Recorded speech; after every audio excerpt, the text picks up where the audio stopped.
Hello and welcome back to Lorcana Villain. My name is Baker and today we're going to be discussing a whole bunch of news centralised around Set 10 Whispers in the Well, which I am so excited for, and I know the community feel the same way. Fabled was a lot of fun. We got some great new cards from Goofy Movie, and of course I'm all for reprints, but it's going to be nice to have an entirely new set to play with. And we've had a bunch of new cards revealed from that set, so we're going to be dissecting those today. And we've had our first trinkles of new cards from what will be set 11, Winterspell. And there's one card in particular amongst that I am so excited for, and I guarantee the Lorcana community are going to be very pleased to see this card. And we have also had our first teases of set 12 with the marketing art that has dropped. And this set is going to be called Wilds Unknown. And we are finally going to get the debut of Toy Story with Woody and Buzz right on the main marketing art. We haven't seen any cards from that set yet, but just this marketing art is really cool. We will look at that a little deeper at the end. But we're going to be starting with Whispers in the Well. A quick shout out to the channel sponsor Cardmarket. If you're looking for Lorcana singles at competitive rates,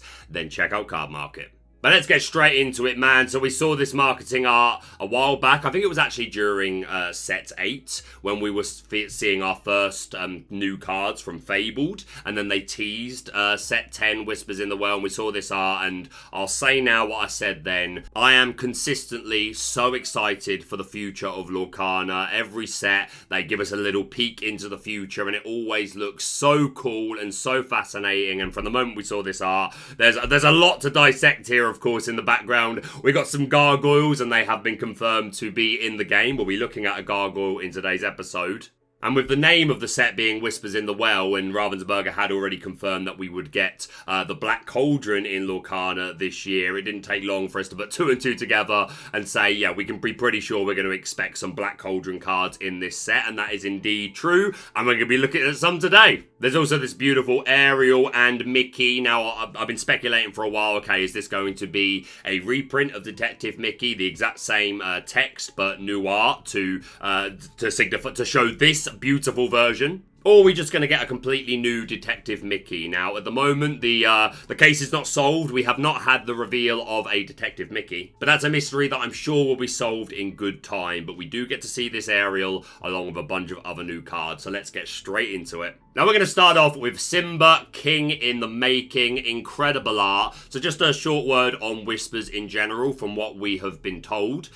These Whispers come from a place underneath the Great Illuminary called the Inkwell Cavern. And in this cavern, there are various pages torn out of lore books that are all ripped. And it is from these lore books, or pages from ripped lore books, that these ethereal glimmers, or whispers, have been created. But we don't know any more than that. That is the mystery that we are trying to solve over the course of Whispers in the Well, and maybe even beyond, as to how these lore books came to be ripped in the first place. Just how has this happened? If you're someone like me that's a geek for the narrative, then this is definitely something really cool for us to sink our teeth into. And playing into that theme of the glimmer being incomplete from a ripped lore page, this is represented mechanically with the new boost mechanic.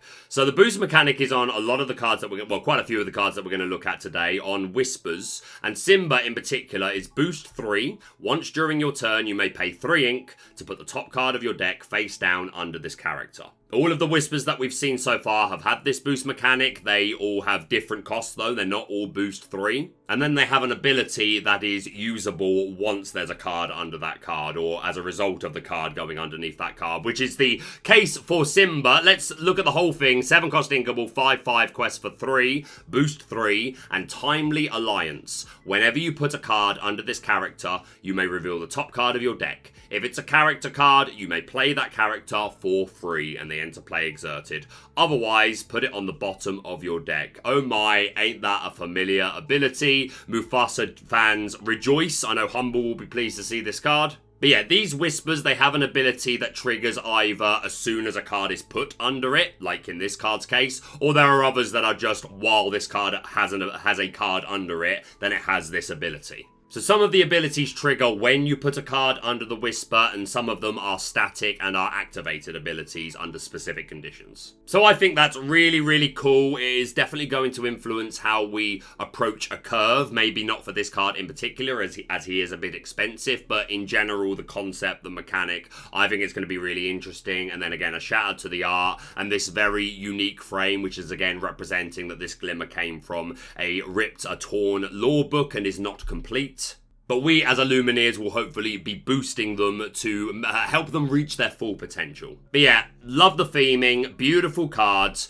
He is a bit expensive. If you are going to do this in one turn, then you need to have at least 10 ink, or be able to play cards that reduce the cost of Simba, and then maybe we can do it on a little less ink. But you would need 10 ink in theory to play this and then immediately boost, which is something you can do. It's not like an exert ability where the card needs to be dry. You can use this boost ability on the turn you play the card as long as you have the ink available. So if you want to do this all in one go, then you need 10 ink, which isn't great. So we're looking at a card that really needs to be able to survive a full turn before triggering this ability.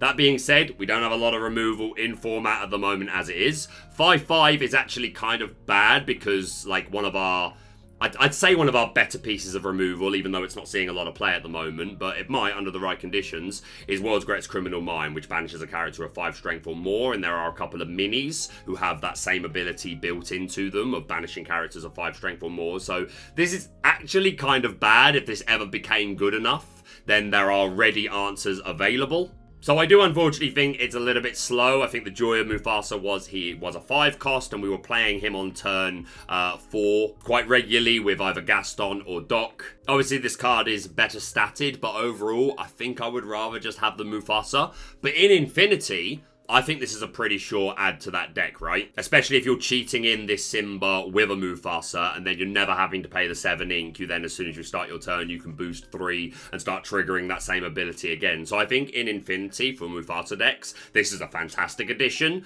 For Core Constructed, I think it's probably a bit too expensive and Amber isn't like an amazing ink color at the moment. Maybe that will all change. Maybe it will get a ton of support and there are reasons to run Amber, and then maybe we can justify this. Again, my hopes aren't high. I think it's probably a bit too expensive. In Infinity, I do think it has a real chance, but Core Constructed, I'm not so sure. But I'm in love with the Whisper concept and the boost mechanic. This art is beautiful. It falls into that category of like, yeah, powerful card, really good ability, but is it going to be a meta card? Is it going to fit into our meta game? I would say probably not. Definitely some fun decks to be built. But yeah, I think Infinity is going to be the place for Simba. Going on to our next Whisper, we have Meg, Secret Keeper.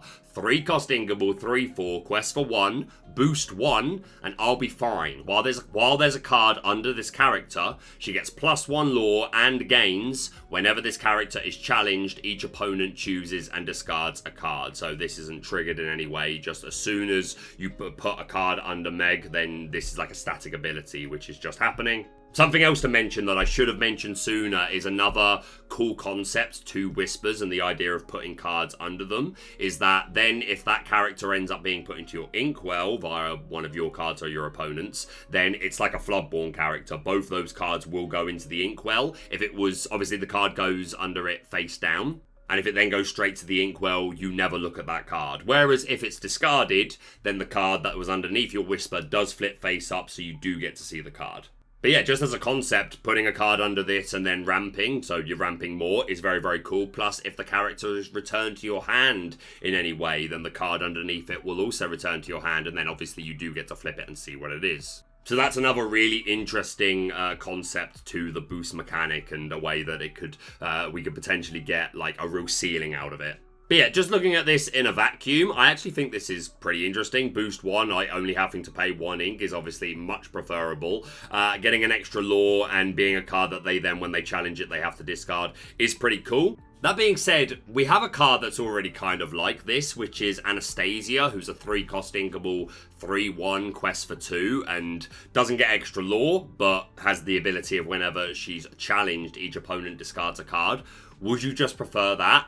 and not have to pay a boost 1 to have that ability online? I think so. A lot of the time, obviously, the awful thing about Anastasia is only having 1 willpower, so she's a lot easier to ping off the board. So that is definitely a factor and a reason why you might prefer to play this Meg. And again, if you're playing with Sapphire and you want to utilize boosting and then ultra ramping yourself, then, you know, that's another consideration for this card. She's likely trading with whatever takes her out. I do like Meg, and there's certainly enough steel out there for that to be the main reason that people aren't playing Anastasia, whereas this 4 willpower is going to be a lot more appealing. So yeah, I think this is actually one of the better Whispers that we've had revealed so far. We'll see if there's any potential there.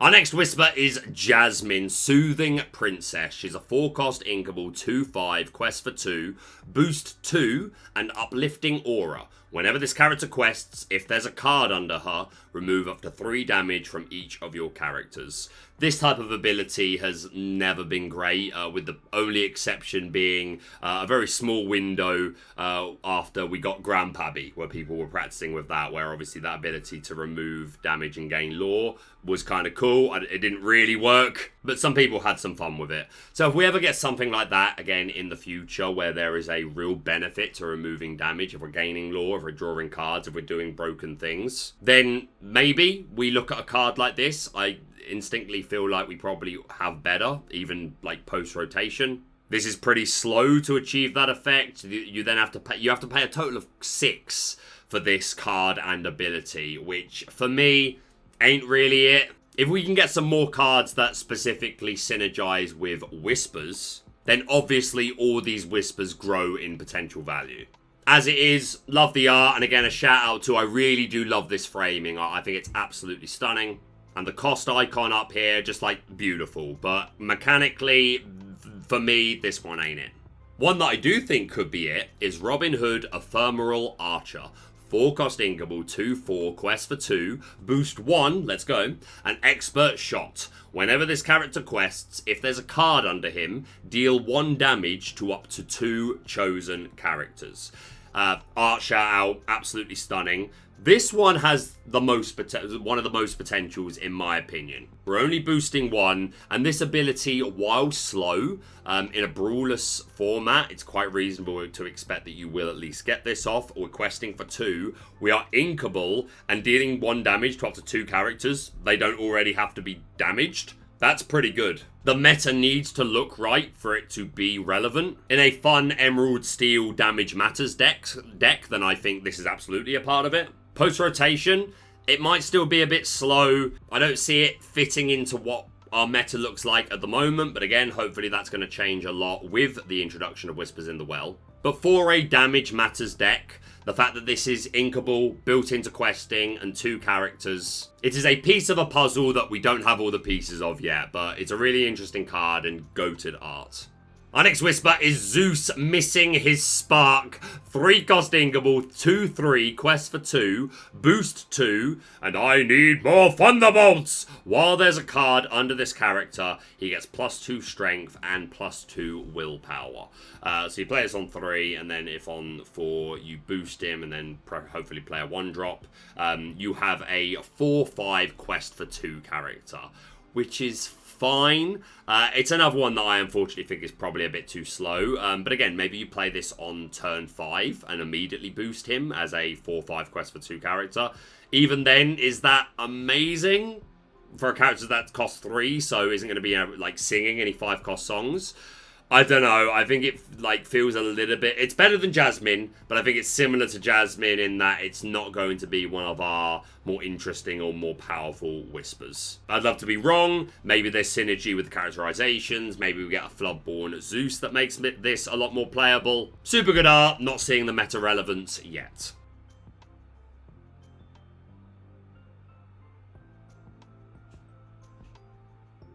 Eerily prepared. We're so back. We're so back. We got Scar, eerily prepared. The best art in the game ever. We've peaked. We've absolutely peaked. I'm joking, but this art is like 5-cost uninkable. did you have to? 6/5, quest for 2, boost 2, and survival of the fittest. Whenever you put a card under this character, chosen opposing character gets -5 strength this turn.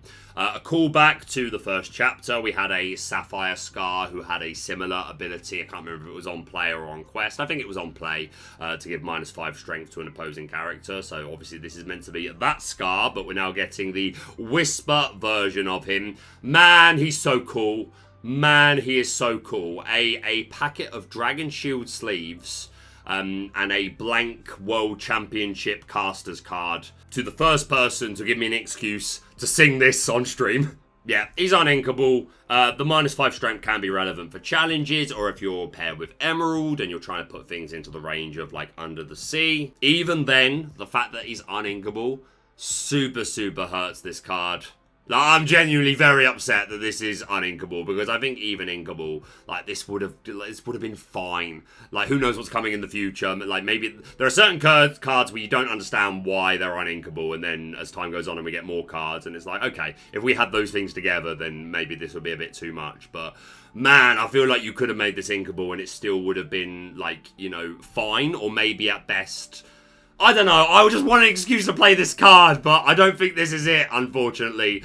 This is one of the promos as well. I am confused, though, why this card isn't matching the other Whispers in terms of the frame. Well, at first I wondered if it's specifically because it's a promo, but the Jasmine is also a promo, and that one had the cool border, so I don't really understand. There's definitely some foreshadowing going on here. If you look at these pieces of paper, obviously this bottom right one is Simba, as drawn by Rafiki, and then top left, I'm not sure if this is meant to be Scar or himself, or it's meant to be Mufasa, and then this other piece over here, which maybe it's Pumbaa. It's probably a lion just on all fours. But they're always on all fours, but not sitting is my point. But yeah, really cool art. I want an excuse to play this card, but as it is, I'm not seeing it. Maybe in the future we'll get some stuff that will make this uber playable. I would love that to be the case. And to be fair, at least it's a Sapphire one, so if you just want to benefit from hyper ramping, then this is already in the colour that could do that for you. But probably still a bit too expensive and uninkable. Man, that's depressed me. Yeah, Scaria really prepared. Love it, but probably not going to see play. And our final Whisper to look at today is the first of our two iconics for Whispers in the Well. We have Ariel, Ethereal Voice, as shown on the marketing art. She's stunning. She's super pretty. 4 cost inkable, 3/4, quest for 2, boost 1. And our first example of them not always putting the explanation of what boost is on the card. Like, they've put it on some others, you get the point, this is boost 1. And then we've got Command Performance. Once during your turn, whenever you play a song, if there's a card under this character, you may draw a card. This is a very interesting ability. It's probably just cheap enough and inkable, and the fact that it quests for 2. Now in Core Constructed, I'm not sure we have enough songs to us really to get the most out of this area right now. Obviously, there's World's Greatest Criminal Mind. If you're playing with Steel, then there's things like When Will My Life Begin? And Strength of a Raging Fire, obviously. Emerald has like Heffalumps and Woozles. There are a couple of things. I'm not sure if it's enough for this card to be cracked straight out the gate. Maybe if we get a bunch of new songs in Whispers in the Well. In Infinity, however, I think this card is super bonkers. Like, you imagine playing this with Let the Storm Rage On, so now you're drawing 2 cards, or just any of the songs that deck wants to play. I'm Still Here. To be fair, you can still play I'm Still Here in Core Constructed. But yeah, Infinity, Amber Steel, I think this has some real potential, but maybe even more so. Emerald Amber, I think, really benefits from this card, like in a deck with Muses with a high song count. I think this is exactly the draw engine that deck specifically is craving. So yeah, I think old school Amber Steel Song can absolutely benefit from this card, but I actually think it's Emerald Amber in Infinity who's going to get the most out of it. In Core Constructed, hey, maybe just like Strength and I'm Still Here is enough, right? Or again, the Amber Emerald decks in Core Constructed that are playing Heffalumps and Woozles, etc. Maybe this deck finds a place. Maybe this card finds a place, sorry. But overall, yeah, I think this is one of the strongest cards we've looked at today, 100%. Whether she fits into our current meta is going to depend on how much changes from Whispers in the Well, in my opinion. But yeah, she's really cool. This will be a highly sought after iconic because it's absolutely playable. And to look at our other iconic that has been revealed for Whispers in the Well, we have Hades looking for a deal. Look at him. Look at him. Look at this art, mate. And the hand coming over the bar and over the stats. Like, what is life? Like, Marcel. Mwah, this is incredible. I need this. I need this so much. And the card itself, pretty darn interesting. 5 cost inkable, 3/4, quest for 1. And what do you say? When you play this character, you may choose an opposing character. If you do, draw 2 cards unless that character's player puts that card on the bottom of their deck. Realistically, whenever you target your opponent's most important thing, big thing, or the thing that they need to survive long enough to sing a song like Strength on the next turn, they're just never giving you the removal. They're going to give you the +2 cards, which is never going to feel great. But then this card kind of hit the board and had no impact to the board. It's drawn you cards, which is always king, not taking away from that at all. But I think there could be some board states where your 5-drop just drawing you 2 cards is maybe a bit too slow. The other negative is just if your opponent doesn't really have much that's all that valuable, maybe they've got a wide board of like a semi-wide board of some 1 to 3 costs, and they'll just say, okay, you want to put this at the bottom of my deck, fine. Like it's not an important piece to me. So then maybe that's enough as a 5-cost character that's like essentially removing something from the board if it's not drawing you cards. I think it really needed to quest for 2. I think if this quested for 2, this is near enough a guaranteed add in a lot of Amethyst decks. It is still inkable. And it's a diverse card. It can do multiple things. Obviously, your opponent is going to be the one that chooses which of those things. But I still think it's super solid. But I think it needed to at least quest for 2. For if in the event of when you play it, it just doesn't really impact the board all that much either. They don't have anything worth keeping, so they just put it at the bottom of their deck. Or they do have something worth keeping. You draw 2 cards, but then you've just spent 5 ink playing this and you're not pressuring the board. So as much as I love this art and I need him, and I want him to be good, I will definitely be testing with this. But just my immediate instinct is maybe it's going to be a little bit underwhelming. I want to be wrong. Like, if you disagree with me completely, please let me know down below, because I am ready to go to bat for this Hades as a competitive card, because it's like, look at this art. The theming is so great. But yeah, in my opinion, it's just a little bit potentially underwhelming. Let me know if you agree down in the comments below. But the art, out of this world. And I actually missed a whisper. How dare I? We have Gaston, Frightful Bully. 2 cost uninkable, 3/3, quest for 1, boost 2, and top that. Whenever this character quests, if there's a card under him, chosen opposing character can't challenge and must quest if able during their next turn. So the opposite of Reckless, basically, which is really interesting, very, very cool. And again, on theme, a lot of Gaston cards have Reckless or play into Reckless in some way. So the idea of this ethereal version, kind of doing the opposite, I think is pretty cool. And yeah, I think this is pretty interesting, just locking a specific character down to have to quest. Maybe they're the only one that could have then dealt with this Gaston, because obviously you've had to quest this Gaston to trigger the ability, so maybe you lock down the only thing that can deal with the Gaston, and then you get to do it again. Make their opponent quest with an important character that they're waiting to shift, or to build numbers to sing a strength or something, and then just get a nice challenge. I think this is really interesting. It is uninkable, but 3/3 stat line is probably just good enough. So yeah, meta's got to look right, but if it does, this is absolutely a card that could see play, and we've got an epic version, which is very cool. Moving away from Whispers then, we have Elsa, Exploring the Unknown. 3 cost inkable, 1/3, quest for 1. When you play this character, you may draw a card. So it is a Maleficent Sorceress from first chapter, but with a 1/3 stat line instead. Is that good enough in like post-rotation meta? Like, if Maleficent had been reprinted, would she be seeing play? Like, if anything, it would probably be the Amethyst Steel decks. Maybe the Ruby Amethyst, maybe a bit too slow for Ruby Amethyst. But Amethyst Steel, like just drawing a card and setting up a singer could be perfectly reasonable. It would be competing with like the White Rose, which is probably the card that you prioritize. But I don't know. I will ask my Purple Steel friends, if you're a Purple Steel stan, would you be playing Maleficent in Core Constructed? But as we go on, again, maybe there's some synergy with this Elsa and any of her characterizations. Beautiful art, a super solid card to have in the game. And, of course, a shift target for the Spirit of Winter, which is also, of course, very cool. Next up, we've got Hen Wen from the Black Cauldron. Prophetic? Don't know. 2 cost Inkable, 1/4, quest for 1, and Future Sight. Yo.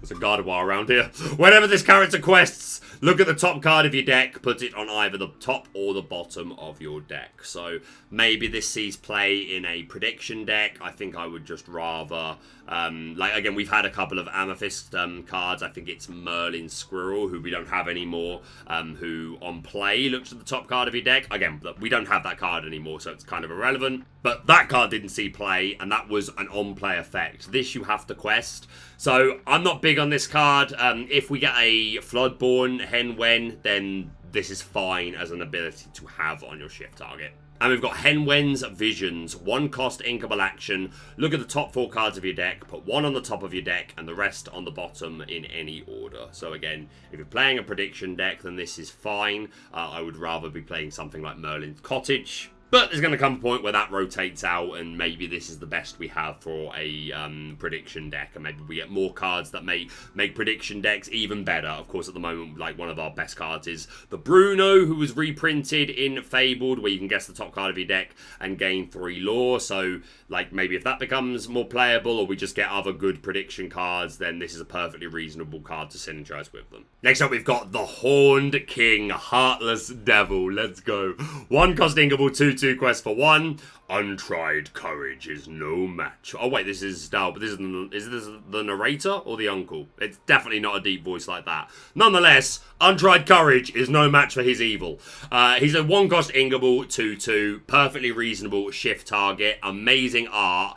But even better art is the Floodborn that we can shift on top of him. The Horned King, Wicked Ruler. Look at this. This is insane. I would not be surprised if we get an enchanted of this card. This is absolutely stunning. 4 cost Inkable, 3/4, quest for 2, shift 2, and arise. Whenever one of your other characters is banished in a challenge, you may return that card to your hand, then choose and discard a card. So this ability in and of itself, like to return characters to your hand, is good. Unfortunately, the fact that we're discarding a card means that we're never plussing out of this ability. This card is inkable, is a Floodborn. If it ever becomes relevant to sing 4-cost songs, then that's another really cool thing about this, is we could potentially do that from turn 2. The 3/4 stat line is fine. Questing for 2 is obviously fantastic. And again, because we're in Amethyst, this is a colour known for having come into play abilities, right? So maybe the character that's banished as in a challenge is something like a White Rose, and then when it's banished, return it to our hand, we discard something useless, but we regain that gain 1 lore when we play the White Rose ability. Or even in Infinity, if you're working this with your goats and your rabbits, so they're being constantly returned to your hand, it is a shame that it is specifically in a challenge, because then they will just never do that, right? They will find a way to remove it without challenging, if that in combination has the ability to do that, which not all decks are going to have that ability, right? So sometimes it's not going to matter. I think this card is really cool. From what we have so far, I'm not sure if there's enough to really warrant it, but if we get some more cool come into play abilities in Amethyst or in a colour that we're perfectly happy to play with Amethyst, then I definitely think this gains value. If we get, again, 4-cost song, which is worth singing on turn 2, then it gains value in that respect as well. So this is, in my opinion, this is definitely a pick up your play set as soon as possible, because in the future this could get better and better. And who knows, we're only just seeing the first whispers in the well. See what I did there? Maybe with the rest of the cards revealed, there's already going to be enough to like really go along with this. So yeah, I'm really interested in this card. I think we need a little more, but love the art, and I'm gonna put my gonna put my flag in the ground. This will be an enchanted. And another card that I think will get an enchanted is the main cauldron itself, the Black Cauldron. 3-cost uninkable item. This is in amber. Look at this art, man, and the way that the green fog smoke is like blending onto the amber ribbonry across the title. This is just beautiful. I really think this will get an enchanted. 3-cost uninkable. We have the Cauldron Calls. You may exert and pay 1 ink to put a character card from your discard under this card item face up. And rise and join me. Exert, pay 1 ink. This turn, you may play characters from under this item. Love the theming, like absolutely stunning. The cauldron being a way to revive the dead, essentially. Not the right Disney terminology. You're not going to hear me say that on stream, but that's what we're doing here, right? So I love the theming for this card, and this is so interesting, right? So we'll start off with like the pros. Your discard pile becomes a resource that you have. Well, I'll be more specific. The characters in your discard pile become a resource that we gain access to, right? It's not the same as exert, pay 1 ink, draw a card, but it is exert, pay 1 ink, gain +1 in your available resources to then play to the board. Obviously, you've then got to have enough ink. But again, say you're playing this with, I was just talking about things like White Rose and come into play abilities. If we're combining this card with those sort of cards, then just having like constant access to that come into play ability to constantly play White Roses or Goats in Infinity or cards that let us draw cards on play. That's really, really good. Of course, that's using low-cost characters. You could even combine it with Maleficent Dragons and Hades, etc. Don't get me wrong, you're going to need a lot of ink, but if you're playing with Sapphire, you've probably got enough. You've probably got a lot of ink, and if you're playing Ruby and your Maleficent is in the discard, then you've probably already gotten to the point where you have a lot of ink. So that is still on the table. I think this is a really interesting card. Getting potential access to the cards already in our discard. That is also a weakness. It is only as good as the cards already in your discard. So if you haven't put a lot of cards in your discard and it's been a bit of a stalemate between you and your opponent building a wall, then this card is potentially just bad. Then again, maybe you're synergizing with cards that let you discard from your hand. We just looked at the Horn King who lets us discard. So maybe if we're playing Amber Amethyst, these cards synergize really well together. We discard that like really expensive card from our hand. That being said, you've still got to get to the point of the game where you have enough ink to play them. This turn you may play characters from under this item. It does not say for free. You still need to pay that character's ink cost. So there are a lot of things that need to go right here. There's a lot of setup required for this card to achieve its full potential. The other obviously awful thing is that if this ever gets good enough, then suddenly we start seeing Bengers and Freds and these, and again, we're already seeing Clarabelle's the 1-drop that can pop an item. So if you invest like 3 ink to play this, and then an ink to put a character underneath it, and then maybe you haven't got enough ink to immediately play that character, maybe you need to do this on a 2-turn clock, and they just pop the Black Cauldron, that feels absolutely terrible.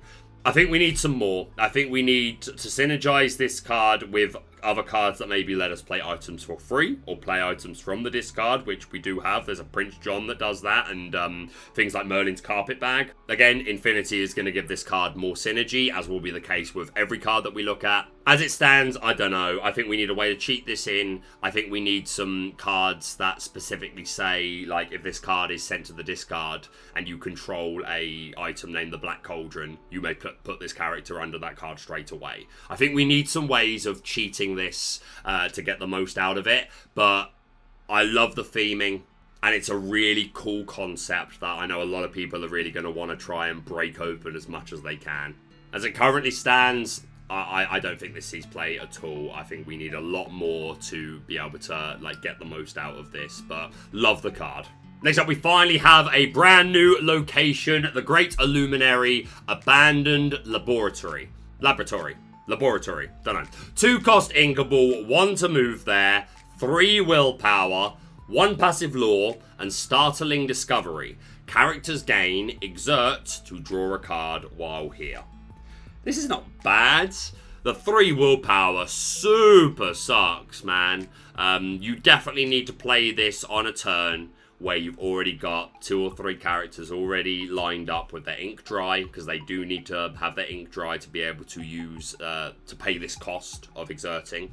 So you've got to have the ink to put this down, move, say, 2 or 3 characters in, and then immediately get the abilities off and draw 2 or 3 cards. I think the one lore is almost irrelevant, because I don't think this is ever surviving past your opponent's turn. Like, I think this only ever gets triggered on the turn you play it. Again, maybe you can reach a board state where your opponent has no characters and you can get a little more longevity out of this. But that being said, I don't think, like, it's cheap enough. It is inkable, and drawing cards is indeed king, especially post-rotation where we've lost a lot of our card draw. So I actually think this could have potential to see some play in Amethyst decks. And again, it's just nice to see a new location. Next up, we've got a super interesting one. Daisy Duck Paranormal Investigator. 6 cost inkable, 4/6, quest for 2, shift 4, support, and strange happenings. While this character is exerted, cards enter opponent's inkwell exerted. That is an incredibly, incredibly powerful ability. That being said, even at shift 4, I still just worry that it's coming online a little bit too late. If there was a world where we could have, where this was like shift 2, like a 4-cost character, shift 2 onto a 1-drop Daisy Duck, and there's a world where we can play this before our opponent gets a chance to ink to 2 and slow down their ramp, hey, maybe that's too good. Maybe that's way, way too good. But I just worry that by the time you do this, it's still going to annoy them. It still means that they're going to be at least 1 turn slower at, like, playing their curve optimally. Because even if you're on the play, then on their turn 3, they play a 4-drop. Then go into your turn 4, shift this, you quest. On their next turn, they can still play another 4-drop, which they've got plenty of really good ones. But it does keep them off the Elsa turn. So that alone could be enough for this card, but the fact that that's only possible on the play is a little bit annoying. I feel like you're kind of locked into playing blue-yellow as well, because that's the only 1-drop Daisy Duck we have. The other one is, there's a Ruby Daisy, who's a 2-cost 2/2 quest for 1 evasive. So in Ruby Sapphire, that's an okay shift target. Having support is also, like, super, super good. If you're playing with rush characters, then that's really cool. She quests for 2. This is, like, again, one of the most interesting cards we've ever seen. I think I need to see a 1-drop Sapphire Daisy Duck for me to, like, start really getting excited about this card at the moment. Perhaps I'm underselling it. Let me know your thoughts below. But something that's very cool about this card is that it has been confirmed to be our Set 10 Set Championship promo, and I think this art is very, very cool. And you got to know that the playmat to go along with this is also going to be absolutely amazing. So, yeah, Daisy Duck, I don't know if she's got the stuff to immediately break into our format. I reserve the right to change my mind about that if we get some more shift targets for Daisy Duck in this set, which you've got to think we're gonna. As it stands, I wonder if it's maybe still a bit too slow. Let me know your thoughts on Daisy down below. And our final card to look at for Whispers in the Well is Demona, Scourge of the Wyvern Clan. 6-cost inkable, 5/6, quest for 2. We have at Saxum Commutate. When you play this character, exert all opposing characters. Then each player with fewer than 3 cards in their hand draws until they have 3. And Stone by Day. If you have 3 or more cards in your hand, this character can't ready. And while this has been the only gargoyle we've seen so far, from what I understand, most gargoyles are going to have this ability where they can't ready if you've got 3 or more cards in your hand. This card is absolutely bonkers. For a start, look at this art, incredible. Even the simple touch of the page from the lore book being over the icon showing the cost is super cool. Again, I bet there's a lot to be dissected here by zooming in on these pieces of paper to tell us a little bit more about the lore and narrative. But mechanically, my god, is this impressive. It's inkable, exerting all opposing characters is kind of bonkers. And then potential card draw for you. It is also for your opponent, which is a double-edged sword. And then you've got to bear in mind that when you play this card, you are nearly never drawing a card for turn at the beginning of your next turn, because you will draw up to 3, you will pass to your opponent, they will pass back to you, you will have 3 cards in your hand. The only way that that could be changed is perhaps you play this character and then you have enough ink to play another card from your hand, or you have a way of discarding cards from your hand. Maybe your opponent has a way of discarding cards from your hand, although I doubt they're going to do that if they know that you're about to... you're not drawing anyway, and them doing that would let you draw. But it might just be a card where we just say, I don't care. It is exerting all your characters and giving me some favourable challenges. I just emptied my hand. I'm drawing back up to 3. It doesn't even matter that I'm not going to draw a card at the beginning of my next turn. I'm going to play those cards. Maybe I'm paired with steel and I'm going to do dock things. I think this card is absolutely fantastic, and it is my safest bet so far for a card that will see meta play. I don't think it's necessarily going to go with all Amethyst decks. Because the thing is, like, Amethyst Steel is the one that seems almost the most obvious, right? But that deck doesn't often want to ink to 6. I mean, it can. If you end up playing Yzma, then you are a little more incentivized to just keep inking, just so that you can, again, empty your hand and maximize Yzma's value. So I'm not sure where she's going to rest. Maybe it's Ruby Amethyst. Don't know. What I do know is this ability is very powerful. She's inkable. This will at least see testing. And I'm very excited to see some more gargoyles. That is it for Whispers in the Well, and we're coming up to the hour, but there's a few things I do still want to go over. We've already seen this main art for Winterspell, which looks very cool. Pun entirely intended. And here we get a look at the booster box art and the trove and the packs. And this looks very nice. Again, not very villainous, so it's probably never going to be my favourite, but this is beautiful. A lot of people are really going to love this. But most interestingly, we've started to see a few cards. So we're going to start off with Darkwing Duck Dashing Gadgeteer. Let's go.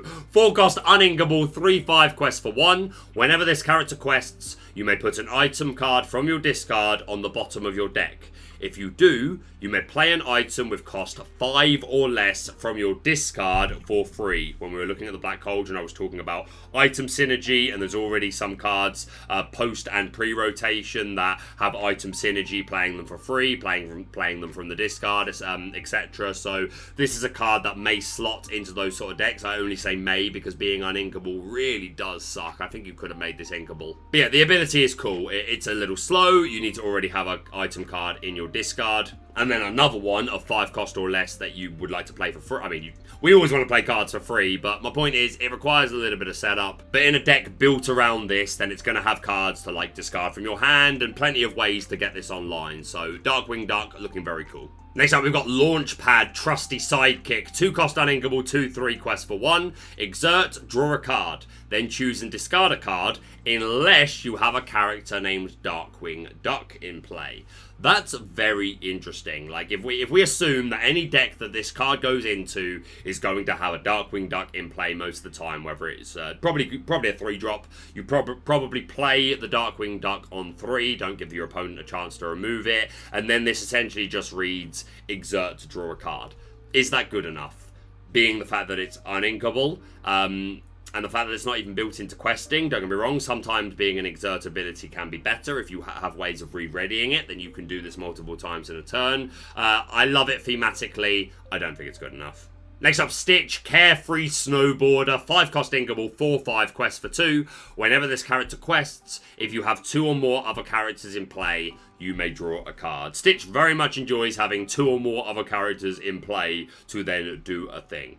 This is okay. I think this is kind of reasonable. Like, again, it's a bit slow, but built into the quest, which is for 2, which is nice. 5 cost isn't, like, offensively expensive in my opinion. It's inkable. I mean, this is a good card. It's just, where is it good enough? Is it taking up one of our 60 slots?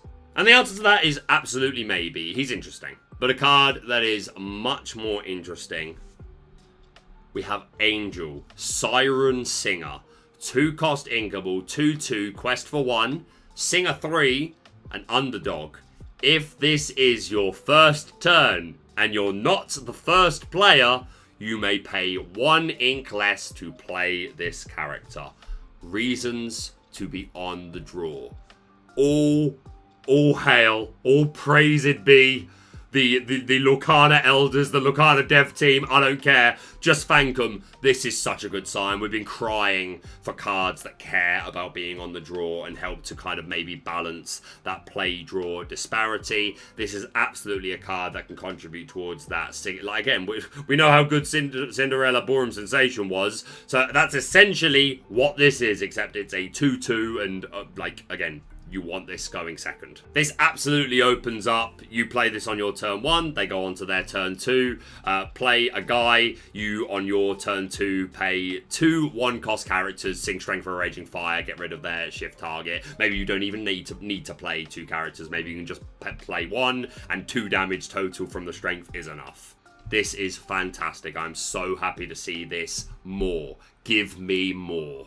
And that finishes off our look at new cards, but we have had revealed the main art for Wilds Unknown. Look at this. We got Woody and Buzz center stage. So I'm so excited for Toy Story. I know a lot of people are, and it's coming very, very soon. I will admit, this is not what I expected for, like, the theming for the introduction of Toy Story. I really thought we were going to get a little story about a toy shop in Lorcana.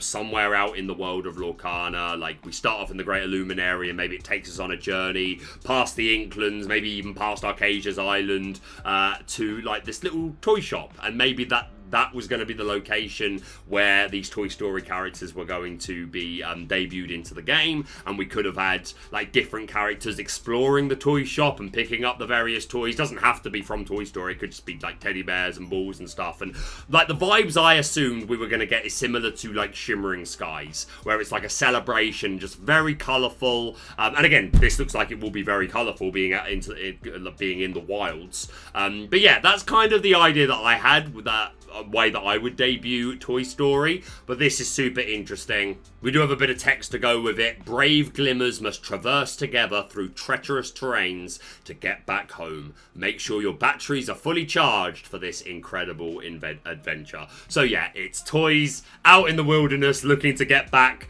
to their Andy or their Illuminator of choice. So that is also very, very cool, and I'm very excited for it. I just wanted to voice, this is how I'd have done it. But that is it. So yeah, Wilds Unknown, super excited to get Toy Story. Winterspell looks cool, and Angel in particular is an amazing card. I hope we get more. And what we've seen of Whispers in the Well so far, I absolutely adore. I think the boost mechanic is fantastic. I want to see some more characters with that boost mechanic, more whispers, more ethereal glimmers. I want to see the new Detective Mickey. I'm assuming there is one, whether it's a reprint with different art or if it's an entirely new card. Maybe we get an old art reprint and a Floodborn version of Detective Mickey. That would also be very cool. I want to see some new gargoyles. I want to see some more synergy for that Black Cauldron card and ways to like really cheat that and like get the most out of it. What are your thoughts from what we've talked about today? Let me know down below. I am so excited for the future of Lorcana, man. That ain't ever going to change. But that's it from me for now. Thank you so much for watching. If you're brand new to the channel, please subscribe for all things Lorcana. Hit that like button to show support, and we'll see you soon.